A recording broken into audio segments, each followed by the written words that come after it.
All right. Good evening, ladies and gentlemen. Welcome to the Rates and Lanes podcast. I'm your host, Rico Muhammad.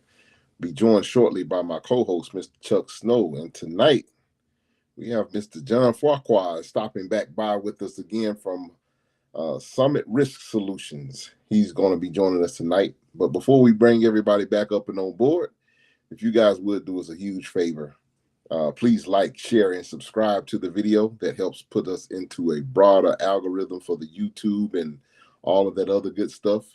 And also, if you would like to make a comment or ask a question, all you have to do is type it in the chat. We should be able to see your questions or see your comments, and we'll definitely try to make sure that we wrap those into the show. And with that being said, and without any further ado, let's welcome my co-host, Mr. Chuck Snow, to the show. Good evening, Chuck. Hey, Rico, how you doing, buddy? Doing well. And yourself? Really good. On my way first thing in the morning to York, Pennsylvania, to the American Truck Historical Society annual conference or convention and truck show. Should probably be close to 1,000 trucks there, I'd imagine. Driving one of my old ones down, hopefully, as long as it doesn't rain. Sounds like an exciting adventure on the horizon first thing in the morning. Yeah, it's got that brand new 260 air conditioning. Not many people know what that 260 air conditioning. They're not well versed on how efficient those are. Yeah, unless a bird flies in or something, then it's not so efficient. Well, with that being said, let's welcome our guest, John, to the show. Good evening, John. How are you? I'm wonderful, Rico, and good to see you again. Yeah, absolutely. I'm going to trade places with you. I'm going to drop down to the bottom. I'm going to put you at the top. Oh, no, I don't know. This pyramid could get tipsy. Good to see you, John. You too, Chuck. It looks like you haven't taken a shave in a while. No, I'm just waiting to get my certificate, so I can graduate the Santa Claus school. This truck, you should be driving this truck because it's an old Coca-Cola truck. And you know how Coca-Cola actually, their advertising agency invented Santa the way we know it. Mm-hmm. So you would be perfect for the Santa Claus parade to drive this thing. Makes sense. I'd go for it. Yeah. And I know how to work the 260 air. Well, hopefully Christmas you won't need it. Well, let's hope. That's right. So does that mean the heat works in this truck? Well, it's about close to 80 degrees where I am. I haven't tried the heater out yet. And it's a summer truck, so I am not about to throw the heater on. I don't blame you. Or use it in the winter. I don't blame you. So I heard you say something of it, as long as it's not raining. So if you take off tomorrow and the sun's shining and life is good and you get halfway there, do the wipers work? Yes, but I'm going to check weather very carefully. And if it looks like it, I'm not taking the rain. It's too dangerous with a single axle day cab, automatic transmission, no Jake. Like there's nothing there. You know what? Well, I was going to say head to York, PA. You got some hills. Yeah, on 15. Yep. Mind you, that little cat goes like a scared rabbit. But yeah, you know what? If it works, you know what? If weather's good, fine. If not, no big deal. Yeah. Take the car down. So you have the truck, the old Coca-Cola truck. Do you have the trailer? No. See, now this would be ideal. That's where you need to have the trailer, and then you convert the inside of it into like a motorhome. Yeah, and the tractor's already set up for that. I'm just not a motorhome guy. Some people are. I just have an aversion to them. I don't particularly. I'm a hotel guy. Well, you'd at least look good while you're staying at the Holiday Inn Express. I gave up worrying about looking good a long time ago. When I started to lose my hair, and one of my cousins tried to convince me to get a toupee because he's been wearing one for about 50 years, and I said, no, I draw the line here, pal. I'd rather go bald. Let it go. The wife will love you more. it's just like the thought of wearing a toupee, I just can't imagine. I just will not do it. I'm trying I'm to sure visualize. Rico. I'm trying to visualize you with one on right now. Chuck. Yeah, I was just Oh, going to I say. will send you. So I said to a friend of mine, we don't want to get away too far, but I did say to a friend of mine recently, well, we were talking, I said, I hear you can get a really good hair transplant over in Istanbul, Turkey. They're the world leaders. Yeah. And he sent me some pictures of what I would look like with hair. Certainly, but I'm not into it. I'm good. Well, I was going to say, worst come to worst, I'll just stand behind you and I'll put this over the top of your head there. You will be in good shape. Actually, we could almost do that now the way we're positioned here. We need Rico on top growing a long beard, and then he can cover your hair. Yep, exactly. And then we just need Wilt Chamberlain or somebody to stand on top of Rico. That's right. We'd be all set. So John, Memorial Day weekend has just passed.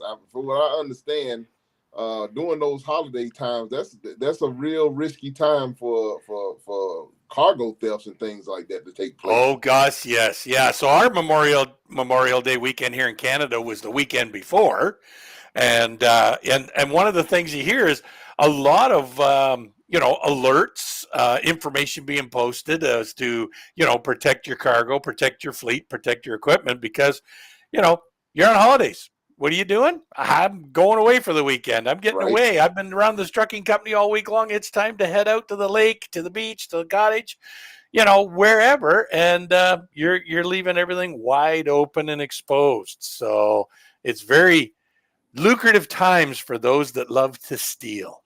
Oh, yeah. And, in Canada, unfortunately, it's catch and release. If they pop these guys, they let them out right away, even for murder. Yeah, they're more interested in the big fish. They want the guys at the top of the food chain. So, yeah. Well, and unfortunately, I think too many people don't worry enough about some of this cargo because they're thinking, oh, I don't haul high value freight. Right. It's not high value freight anymore. It's high attraction. And interesting enough, Chuck, you talk about your old truck used to be a Coca-Cola truck. Soda pop. Oh, yeah. Beverages are highly attractive right now. Might not be big money. Yeah, my understanding is they want stuff they can sell at flea markets. Yep. Okay. Yep. They don't want a load of Chevy engines, brand new Chevy engines, because that's harder to get rid of the flea market because they're serial numbers. Yep. They can, they can trace that back. Well, and a lot of times, you have the network out there. Before you even steal this cargo, the network is built. And there's lots of mom and pop grocery stores, variety stores, that if you showed up and said, hey, I got a skid of Coke and it's 50 cents on the dollar, damn straight I'll take it because I can jack the price up. I'm going to make some good money, sell it regular price. Who's going to be the wiser? There's no serial numbers. There's no tracking numbers or anything for this stuff. So, when the pandemic was going on, toilet paper, highly attractive. Yeah. You know what? Things that you never, we saw things we never saw in North America before, empty shelves, that's old school. Exactly. We're definitely, the trucking industry is certainly into some challenging times, and we all have our own opinions. Now, I heard something interesting. You guys can agree or disagree. I heard an interview on Sirius XM on the trucking channel, and Brent Hutto from Truck Stop, Internet Truck Stop, was on being interviewed.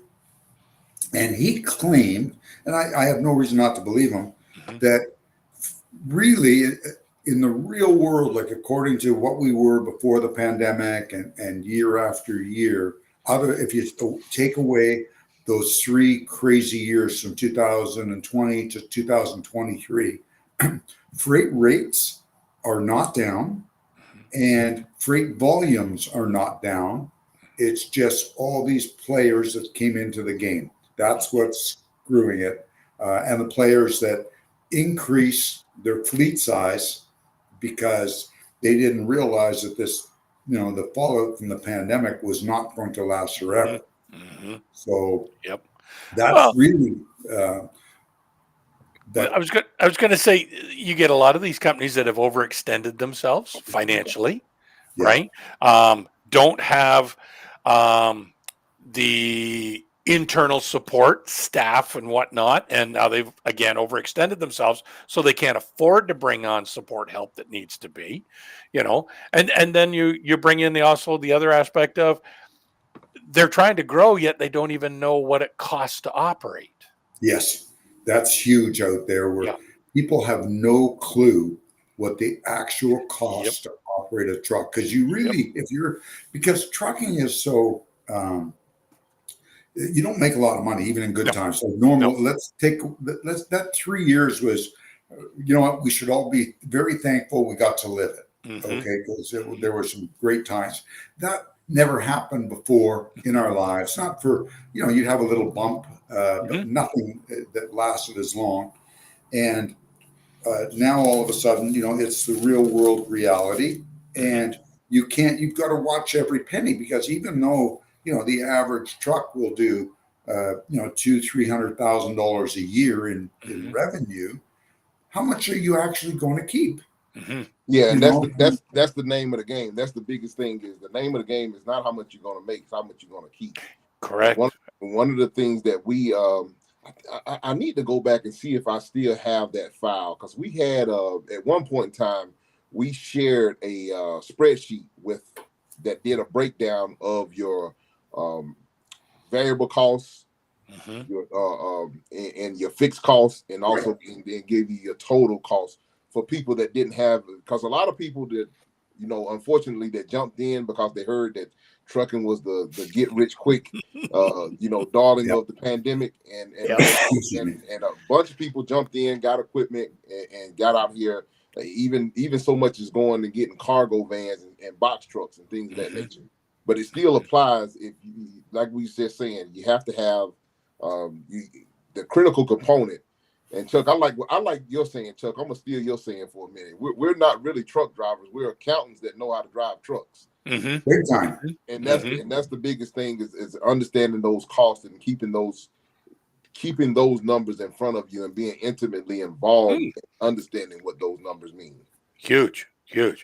Well, and unfortunately, when you start talking about risk management and safety aspects, so many trucking operations don't take into account the cost of these crashes that they're Oh, having. Your deductible that you're paying out. You might be thinking, oh, wow, the insurance company pays for that. Well, yeah, but it's coming out of your premiums that you've been paying. And if there's a shortfall, guess what? Come renewal, the premiums are going to be higher. well, You know, yeah. but even if you just took into account deductibles over the last 15 years have done nothing but gone up. Oh, yeah. Right? You don't see $5,000 deductible anymore. 2,500, 5,000.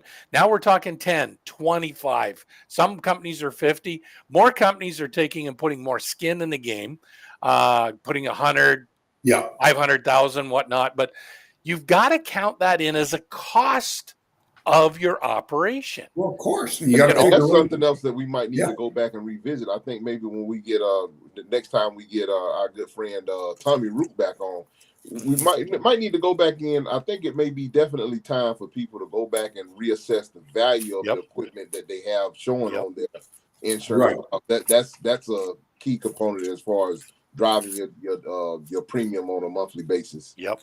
Well, and unfortunately, being as I'm very close to the insurance world, working with underwriters and whatnot, the Right. unfortunate aspect is a lot of motor carriers don't seem to pay attention. They just complaining their insurance premiums are going up. Well, hang Right. on. The cost of Wow. equipment has gone up. It's gone through the Yes. roof, right? So you roll over that $300,000 truck and that $100,000 dry van, and keep in mind that soda pop you're hauling isn't 50 cents a can anymore. It's now $1 at the store, right? Yeah. So it's gone up and doubled. And now the insurance company's got to pay out this claim, and their claims are now twice what they used to be well before the pandemic. And everybody's going, why are my premiums gone up? Well, geez, dude, like the cost of that cleanup has gone up. The wages Everything. for the tow guys, everything has gone up. So who fronts that? The insurance company's on your behalf. So in order to cover those costs, guess what? Your premiums get to go up. No different than your Yeah. maintenance goes up. The cost of equipment goes up, and then on top of that, your end, your deductibles have gone up. Your downtime has gone up. So if you're quick at trying to bring drivers in and not provide training, well, then Yeah. expect your premiums to go up, because all you're going to do is allow these guys to upset a truck, flip it over, and cost you a whole ton of money. Yeah. You've got to have some controls here. You can't just hire some person. I don't know how, and I realize that they're self-insured, and I'm going to use Swift, and nothing against Swift. They get a lot of criticism on social media, but truth be known, they are a training company. Yes. They are the ones that take people that from all walks of life. It could be somebody's second career, or maybe their fifth career, or maybe it's somebody right out of school, and put them through a rigorous 2-week training course. And allegedly they send them out with a trainer, and some of the trainers have a lot of experience. Sometimes they have as much as 6 months driving experience, and they go trucking. And and I understand they're self-insured, and obviously they're making money. Okay, but they've got it. They're different because first of all, they've got thousands and thousands of trucks, but they're training, and they must figure it's well worth their while to do this, or they wouldn't be doing it. That it's run by accountants, like all large trucking companies. Yeah. Well, Well, one of the things that, and I want to talk to you guys about it, that is coming down the pipe that people don't realize. There's a real change in the marketplace as far as the bank's appetite for risk from trucking companies. That is, as we're talking, bankers are getting very, very nervous. What they have been doing, unlike any other time I've seen in my life, usually when the trucking industry gets soft, the bankers start taking a real hard look at their clients in trucking and logistics. They were afraid to almost, because they let things go because they didn't want to get a bunch of equipment back, and they were hoping for a turnaround. They've gotten hit with bad debt all over the place, but especially from a couple of industries, one of them being like commercial real estate, office buildings especially. There was a mortgage company even that went broke last week, apparently. And there's been a lot of trucking companies that have gone under. There was one large one we all know of, Pride. I'm not, it's being run by Receivers now. That's the biggest. It was 1.6 billion, I understand, with a B.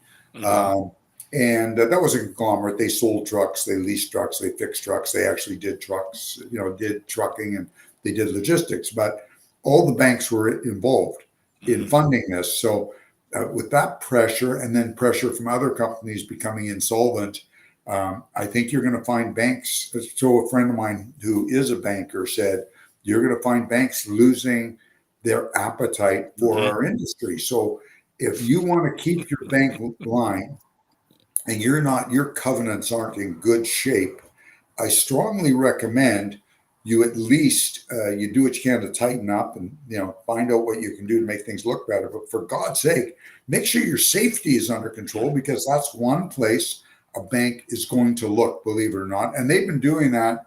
I was dealing with one bank that we dealt with for years. When they came over and they were interviewing us to see if we would do business together, and they were asking questions about some real estate we held at the time, and they wanted to know what our controls were for spills, because we had a shop, and how we were dealing with pollution, making sure we weren't just throwing the stuff down the sewer, making sure. And they even asked for receipts from the company that took away the old engine oil and antifreeze and stuff.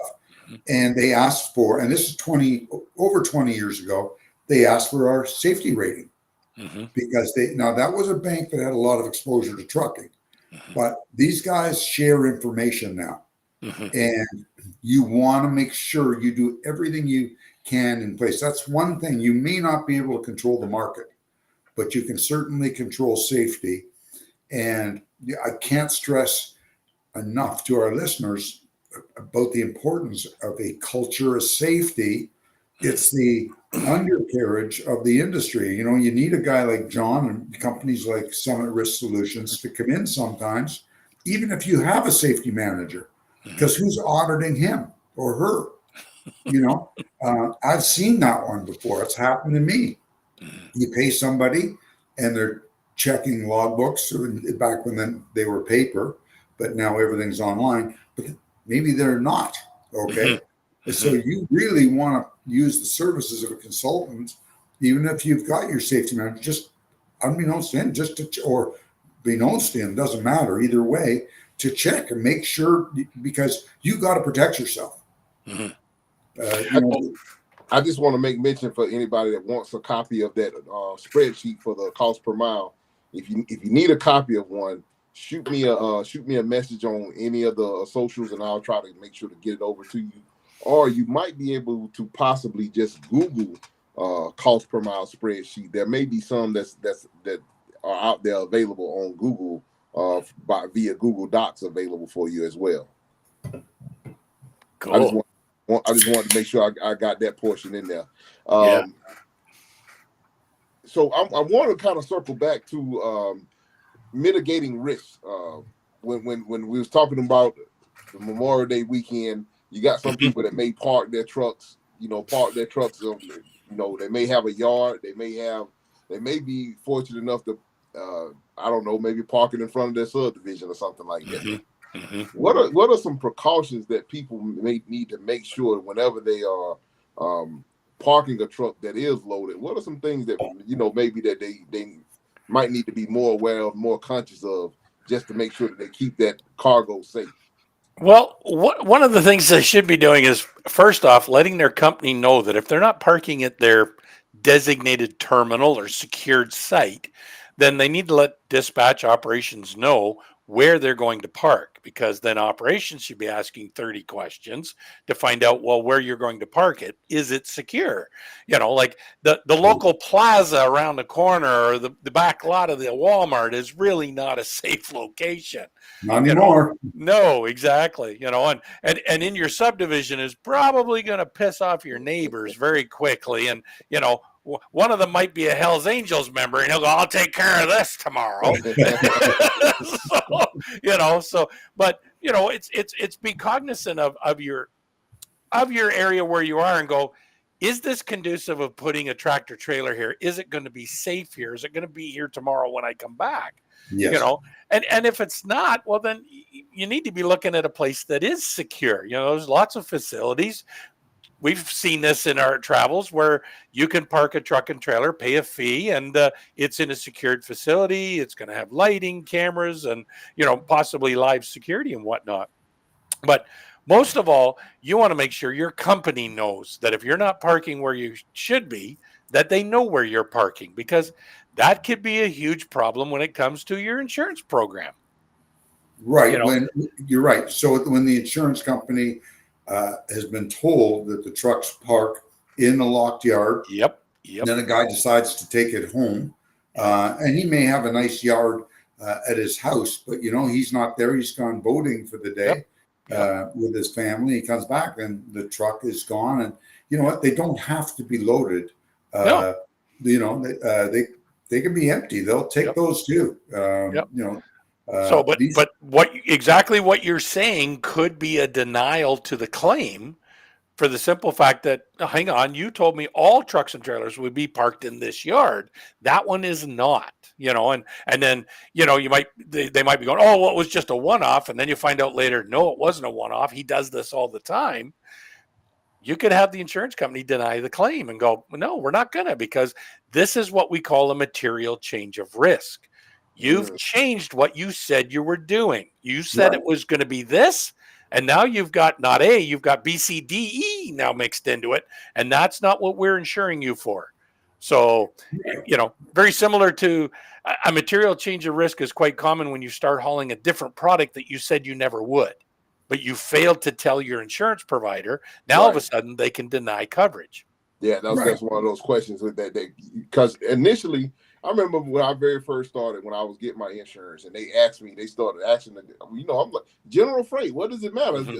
I didn't think it was that big of a deal, but obviously it is a big deal. Yes.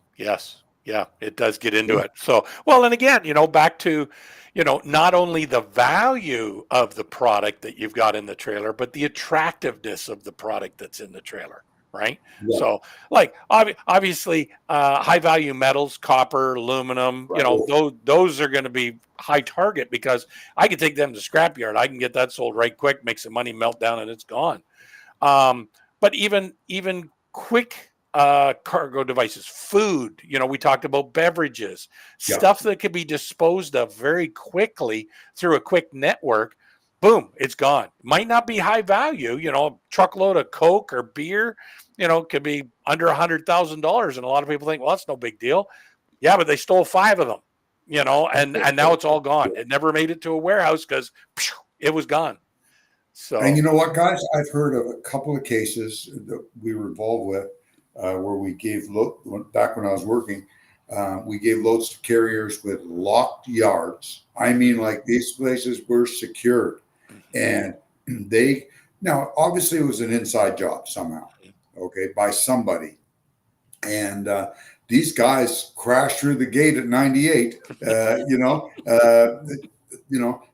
I knew of one case where they had the arm up and everything. Some guys got in there, took drivers' uniforms out of the drivers' rooms, and got into a truck, and it was a load of computers, and just crashed through the middle of the day, crashed through the barrier, and off they went.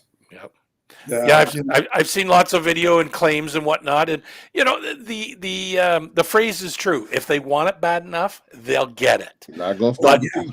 Right, but the trick is to try and give them as many obstacles as possible, so you deter them to go somewhere else.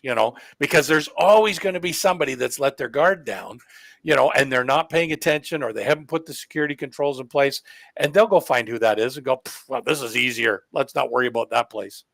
Yeah, they're looking for the dark yard with no lights. The gate or the lock they can compromise.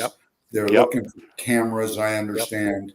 Well, you nailed it on the head there when you said earlier, a driver takes his truck and trailer home with him, and he might have a big enough driveway or yard to park it in.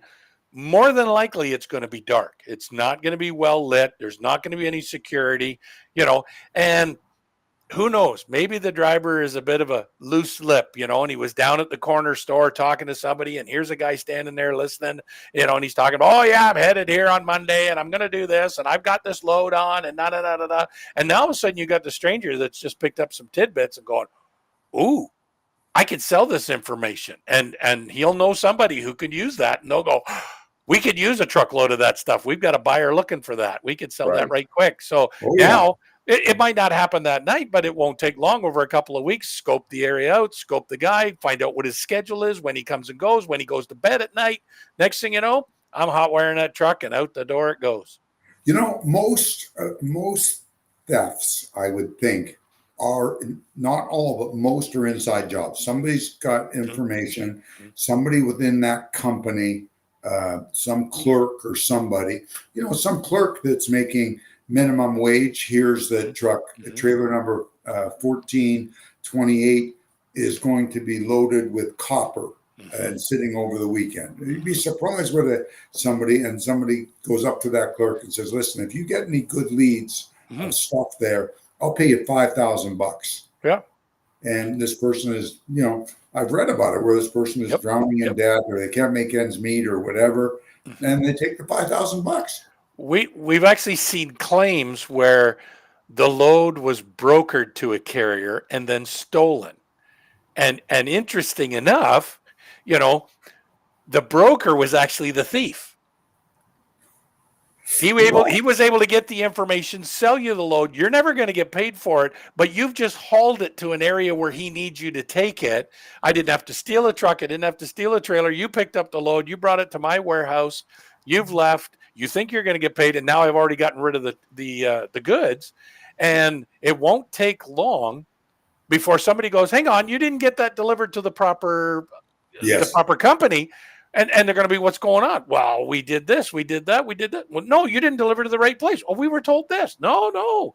Now, all of a sudden, by the time you're done the investigation, you'll find out that you were duped, and I've seen that happen so many times. Sure.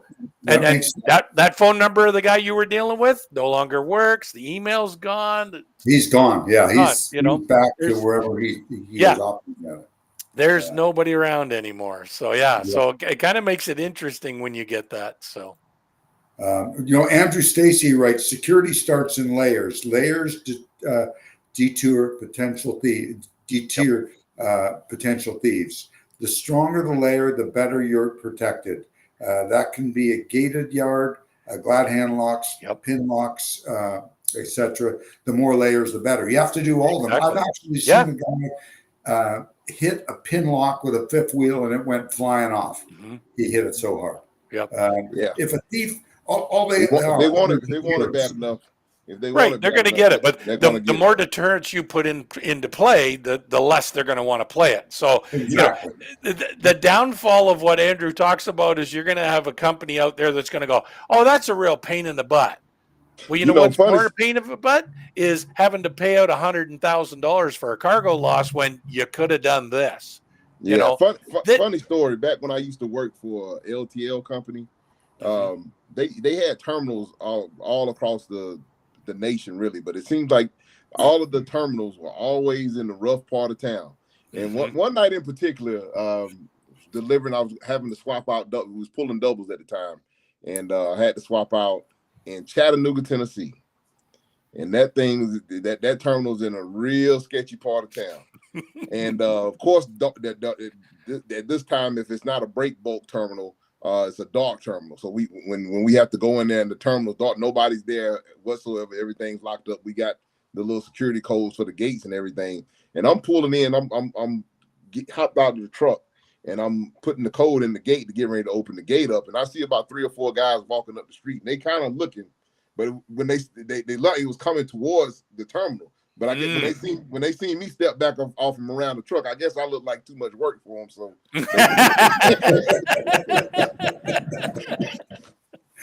So that's one time my size came in handy for me.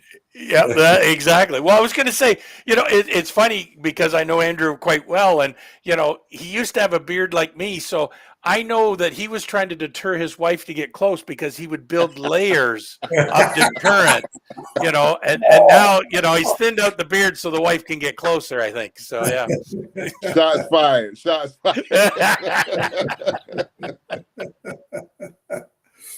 Yeah, but it all goes back to your cult and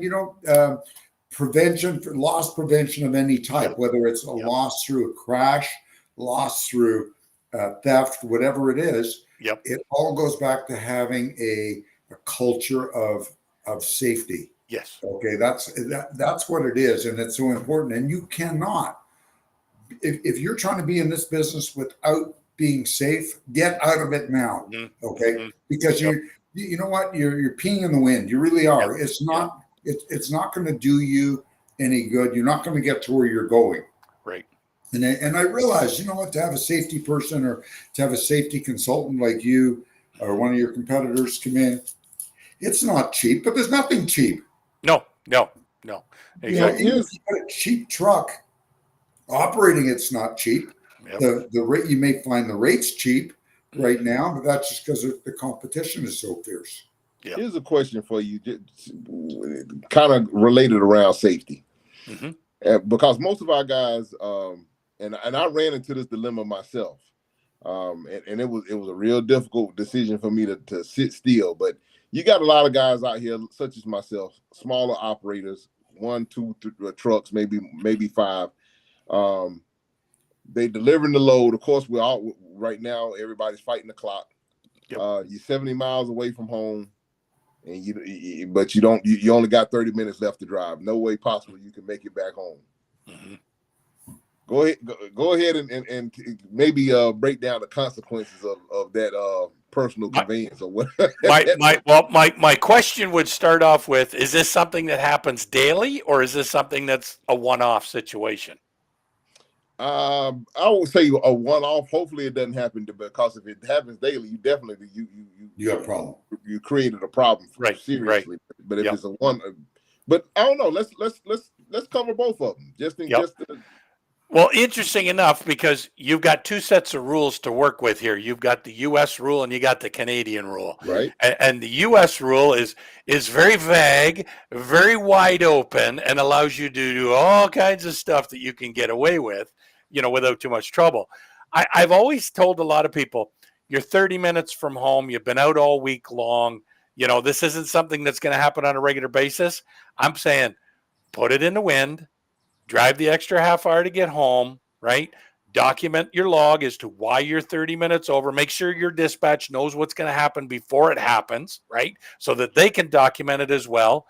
Get you home, and then you're going to make sure you take an extra long reset, so to cover that extra half hour and make sure that you're not going to be in violation when you start up again, say Monday morning or whatever it be.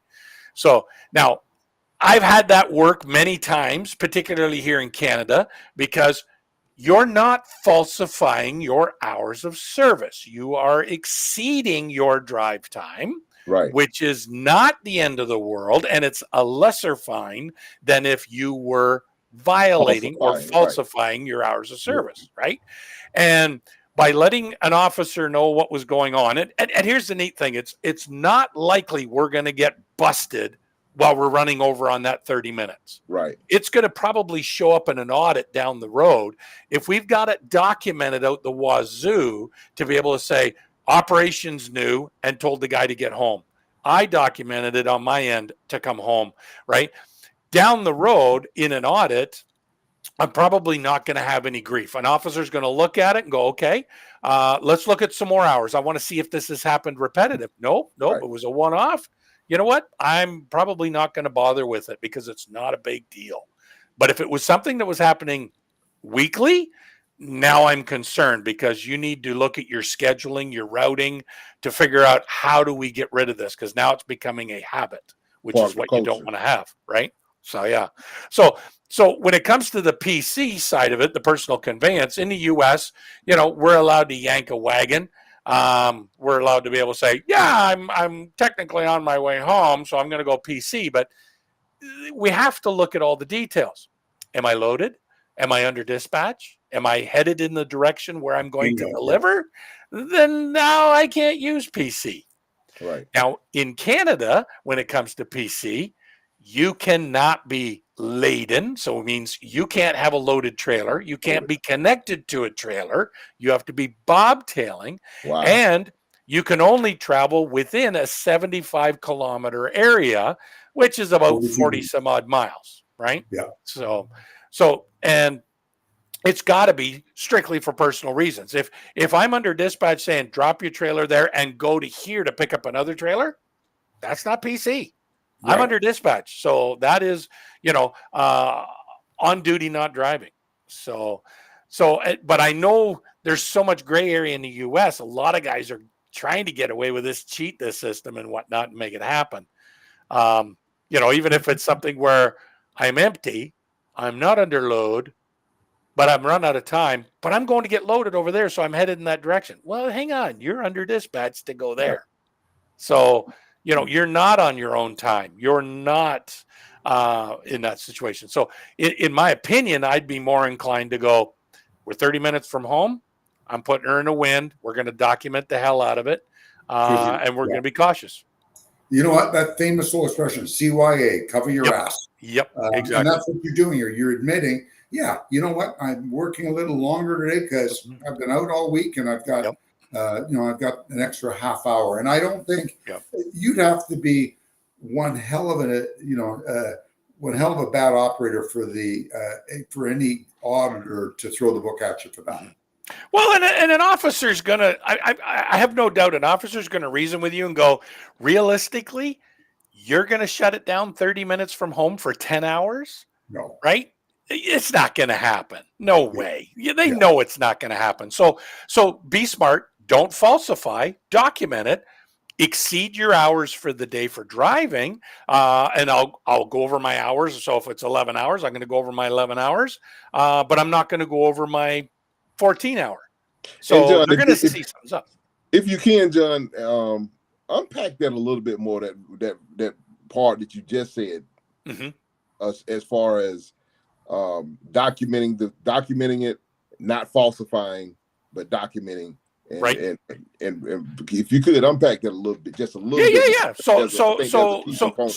So let's do a scenario then. Let's make it real. Let's bring it into a realistic situation. So, I'm 30 minutes from home. Okay. I'm about to run out of hours in 2 minutes, and I'm supposed to be shutting it down, and I should be probably taking a 10-hour break, having my snooze and whatnot. We know that's not going to happen. Now, if you're 10 hours or 30 minutes from a terminal and you've got the ability to call dispatch to say, hey, can you send somebody out? Yeah, maybe they want to send out a driver to switch with you to drive it home, and you can drive the pickup truck back because that's totally legal. But the thought process of mine is that's not usually going to be the way that's going to work. So if that's the case, we're going to say, okay, dispatch is aware, operations knows what's going on. I'm going to put it in the wind. We're going to drive that extra 30 minutes. I'll be back at the terminal or I'll be back at home, one of the two. So they're going to want to document it in their system. They're going to want to write down what my reasoning was. Why did I exceed my hours of service? And that I did inform my superiors. So therefore, I'm not going to be falsifying my hours of service. I'm going to take and put a document into, we're working on an ELD, obviously. So in the ELD, I'm able to put comments. I can put in there bill of lading number, trailer numbers, all this kind of stuff. I can put a comment in there. My comment as to why I exceeded my hours for the day by 30 minutes. So I can put a comment in there to back that up. The dashboard at head office is going to see that comment. They're also going to see another comment from my dispatcher saying, yep, Rico contacted me. He let me know that he was 30 minutes out, had a delay. He normally could have made this trip, but he couldn't. So here's the situation. He's let us know. He knows he's coming in. And when he gets home, he's going to take an extra hour off on top of his 34-hour reset. So he's going to take 34, 36, or, hey, he's going to be home long enough to have 40 hours off. So we're not concerned about him being in a fatigue situation. Right. So, and that's where we're going to be. What about when it gets to a little bit further? So you have somebody that's used up their hours for the week and they're at the border. They're at, let's say, at Sarnia, Ontario, which is about 190 miles from Toronto. Okay. They've used up their hours. They're at Sarnia. They're cooked for the week. So they've got like 100. So now they've got a good 3 hours of trucking ahead of them. But they don't have any hours left for that week. Right. What so, happens? Well, you're done. You're done. Wait for the recap. Yeah, exactly. So I was just going to say, you should be following a recap. And if you're running an ELD, it'll tell you if you've got any hours available for tomorrow. So that means if you're smart, you shut it down, you park it, get yourself a good night's sleep. Because 3 hours is not as forgivable as 30 minutes. Yeah, I get that. There's a lot more that can happen in that 3 hours. So if I've already run my total for the week, I put in a good week. I put in 70 hours here right now, and you're wanting me to drive 3 more hours, so I can get this home. I don't think this is going to be safe, but if you're running your recap and you're paying attention, I follow a guy on YouTube, and interesting enough, he runs his hours of service pretty steady between 8 to 10 hours max a day. I've heard of that. If you do that, you'll never run out of hours. He never runs out of hours, right? And he runs steady, and he always gets his hours back. He's always watching what his hours are. He shows on the YouTube channel how his recap is. And if he knows he's going to be laid up somewhere for a couple of days or a weekend or something like that, then he may push it a couple days before then, knowing that I don't need to worry about my hours because I'm going to be shut down here at this location for 2 days. I'm going to get all those hours back. I'm going to do a full reset and away I'll go. So then he might put a push on them. But other than that, normally through the week, 8-10 hours a day. And he likes to say, and I don't blame him, he's an older fellow like all of us, but he'll sit there and go, you know what? I'm here to make money and a living, not Yeah. kill myself or burn Bingo. myself out, right? Long, And I pays think attention to what he's doing. 9.5 is the magic number. I think 9.5 is the magic number. You can run 7 days a week nonstop. I believe that. Yep. Why wouldn't you know what? If you're running long haul across North America, why wouldn't you? Well, we have this problem today. We have Called this traffic. problem. Yeah. Well, I was going to say before we get to that, we've got a lot more congestion than we used to do. That's for sure.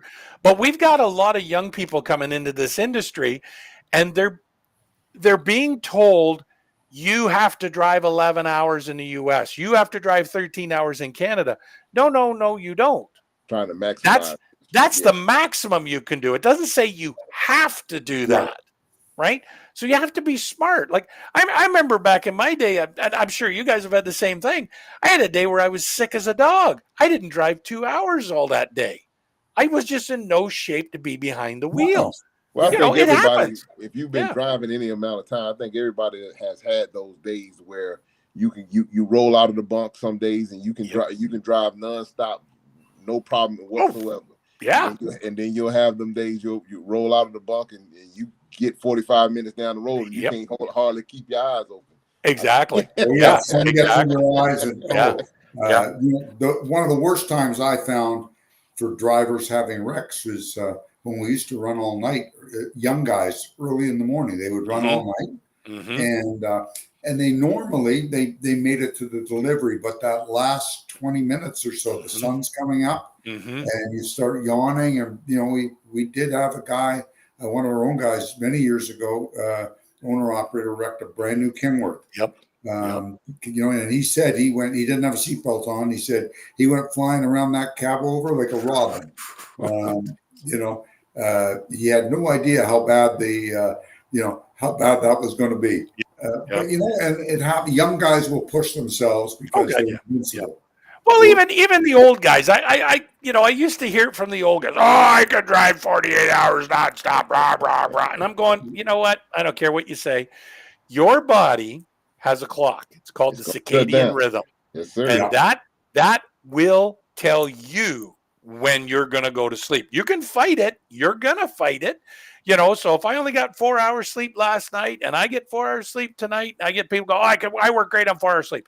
No. Your body's going to give you trouble somewhere else, right? So now we have all these health issues now because drivers aren't getting proper sleep. And now I'm falling asleep in the middle of the day because I'm not getting proper sleep, Right. You really need to pay attention to what your body's telling you in order to be good at what you're doing. Yeah, we had and safe. You're right. And, we had a guy on before, and we should probably have him on again in a different role. Like usually he's talking about freight rates. It's Dean Croak from he's the chief analyst over at DAT, but he owned a trucking company in Australia, and he lost 2 drivers because they fell asleep. And he's quite an amazing man. And Dean actually studied sleep and became a sleep expert. The last time I looked through him, he had given over 600 lectures on sleep. Yeah, and sleep is one of those things you can't be sleep deprived because it comes out of somewhere. It's like money. You take money out of the bank, you got to put money back in to pay your bills. Yes. You can't. It's not an endless supply. Sleep is the same thing. We've all run on. Last night I think I had about 3 hours sleep. I'm functioning fine today, but tonight I'll tell you I'll be in bed by 10 o'clock. Well, you're not as young as you used to be, Chuck. That's the unfortunate aspect. So, but there's a great website. I just sent it to you, Rico. And it's all about sleep, fatigue, right? And it's a free site. And I've always encouraged drivers and companies to use this. It's now tied in with CVSA, and it helps you to better understand not only your sleep cycle but also your lifestyle. Right? We see in social media way too many trucks veering off the side of the road. We don't know why they're veering off the side of the road, but they're veering off the side of the road. We're quick to go distractions. We're thinking they're on their phone or something like that. But maybe it's fatigue, right? Maybe these guys are just pushing themselves so hard because the company's going, you got to go, you got to go, you got to go. And we're not paying attention to what our bodies are saying and helping better understanding our fatigue situation. Too many people are quick to go, I know when I need sleep. Really? Yeah. Well, I know that here's something, and want to ask you, bounce this off of you before we get out of here, John. Sure. And I know that Prime does a pretty good job. I've noticed that I was watching another content creator that was showing that they share their safety meetings, and one of the things that they talked about in their safety meetings was about distracted driving, with drivers riding down the road watching movies and stuff like that, stuff of that nature. And matter of fact, I just seen a video on Instagram. It might have been earlier today. A lady was riding down, and you could clearly see the guy had an iPad or a laptop or something sitting up on the dashboard, and you could see the movie. You couldn't hear the sound, but you could see the movie clear as day that he was watching going down the road. Yeah. I don't know. Can you maybe talk about that a little bit and talk about the consequences if you get caught with? Oh, big time.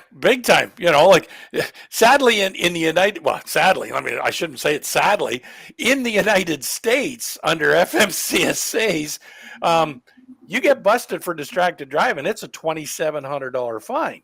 Whoa! And your company can be charged another $11,000, if not managed properly. So if you're an owner operator, that could be potentially be a double dip. It could be, very much so. So yeah, but I've heard this from some of the young newer drivers, but I'm bored. You should not be bored. You should be paying attention to what's going on. You're supposed to be doing mirror checks every 15 seconds here. Like, what are you doing? You're not looking at your mirrors. Why are you not paying attention to what's in front of you, what's behind you, what's going on around you? It happens. Things happen so quickly. They happen in a millisecond. I remember my wife and I were in Italy with friends a couple years ago, and part of this tour we took was it was a cooking tour, and we traveled from place to place on a bus around Tuscany. What scared the hell out of me, the bus driver was unbelievable. The Italians overall are wonderful drivers, except I don't think anybody in the entire country of Italy has ever used a turn signal. Yes. They just don't. But they have incredible left lane etiquette. Yep. If you're doing 800 kilometers an hour and a guy comes behind you, you get out of his way, okay? And you let him go 850 kilometers. I don't know nobody's car goes up. What scared the living hell out of me, looking at from the right side of that bus, was the young truck drivers, almost 100% had movies on. The old guys were just sitting there like they should. Most of them were smoking. And you've got to remember, it's Europe, so these drivers are from all over. You can't really tell where they're from. Right. They could be from Poland. They could be from who knows. But so they travel all over Europe. But the young guys, and I mean the vast majority of them were watching movies. And I said to my wife, next time we go to Europe, I don't think I want to rent a car there. Yeah. One of the huge repercussions here in North America, and I say North America because we've got the U.S. and Canada, and things are very similar in this aspect. In the U.S., you have large payouts for distracted driving, as I'd said, $2,700 to the driver, $11,000 to the company. In Ontario, it's pretty much similar across Canada, but in Ontario in particular, if you get busted with touching, handling, fiddling with an electronic device, right? It's a big charge, and there's $1,000 fine, and you lose your license for 3 days. And then for each subsequent time you get busted again, those charges go up and that time goes up. Now, I get a bunch of people go, okay, yeah, but I wasn't using my phone. I was just looking at a map while I was driving down the road, or I was reading a newspaper or something while I was driving down the road, or I was eating my cereal or whatever going down the road. Okay, well, yeah, that's not distracted by an electronic device. That's now distracted in another fashion, and that's called careless driving. Yeah. And careless driving holds a bigger charge. It's 6 points, isn't it? Careless driving. 6 points, bigger money and whatnot. But what's even worse than that Okay, you get the charge. That's one thing. The problem is insurance companies are now looking at these charges and going, hang on, you got charged with a distracted holding a handheld device. That's the same to the insurance company as a DUI, right? A careless driving on your driving abstract is a career killer. Insurance companies are going, we're done.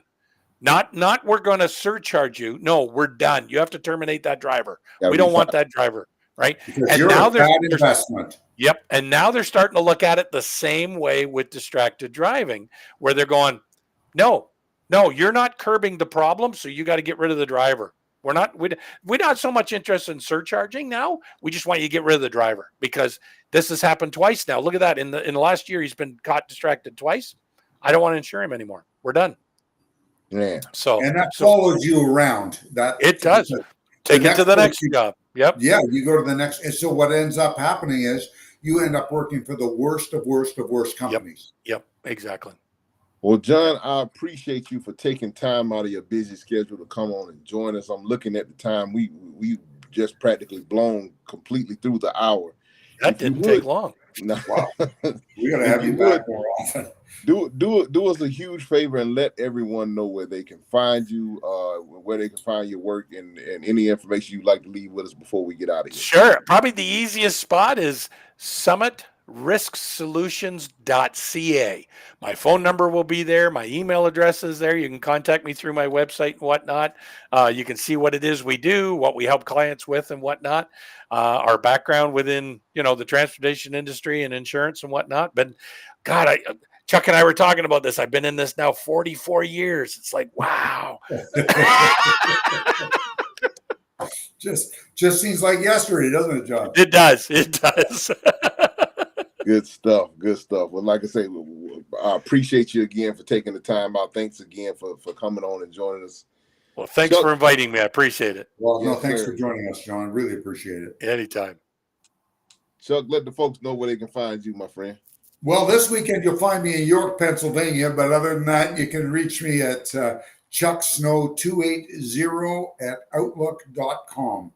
And with that, by the way, if you send me an email, you need some help with something, put your phone number down, and I'll probably just call you and we'll have a chat, and I'll see how I can help you with anything you need.